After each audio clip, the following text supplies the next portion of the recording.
Ladies and gentlemen, President Trump will win a third term, either with Marco Rubio or with J.D. Vance or himself, if you listen to Robert De Niro. But check this out. This is why, amid all of the geopolitical chaos, this is why.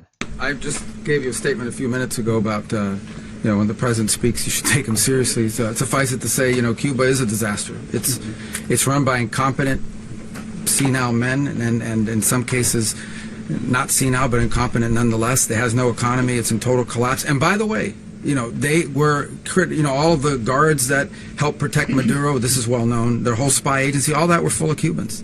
I mean, it's amazing. This poor island took over Venezuela in some cases. One of the biggest problems that Venezuelans have is they have to declare independence from Cuba. They tried to basically colonize it from a security standpoint. So, yeah, look, if I lived in Havana and I was in the government, I'd be concerned, at least a little bit. Are you cutting off the oil flow to Cuba from Venezuela? Well, the president already announced a week ago that anything that's sanctioned, it's sanctioned oil, it's not going to be allowed to get there. So that's an increase. So that means Cuba will fall likely within the next year. Hopefully to be rebuilt by Cuban Americans, by America, and rebuilt into a prosperous, wealthy country. Venezuela should be wealthy. This is something that is not set in stone, obviously. But President Trump is completely reshaping the world without endless wars. Now, I'm not a fan of the missile strikes and all that. Not a fan. But he's an American president. He is doing things that Biden wanted to do. Okay?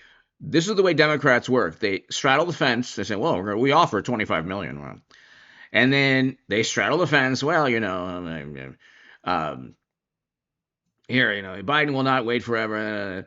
Biden said he'd willing to go ahead and go after Iran. Okay, but President Trump is not sending Americans, or I should say he's sending Americans, but not in endless counterinsurgency conflicts.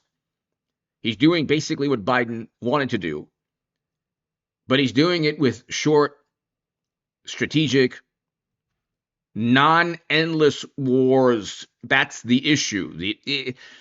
Am I a fan of any of these types of endeavors? No. But the issue is that there's not an endless wars. There's a difference between Bush, Cheney, and Rumsfeld, Kerry, Biden, Hillary Clinton, and Trump. Of course there is. What's the difference? If you don't like Trump, well, what's the difference?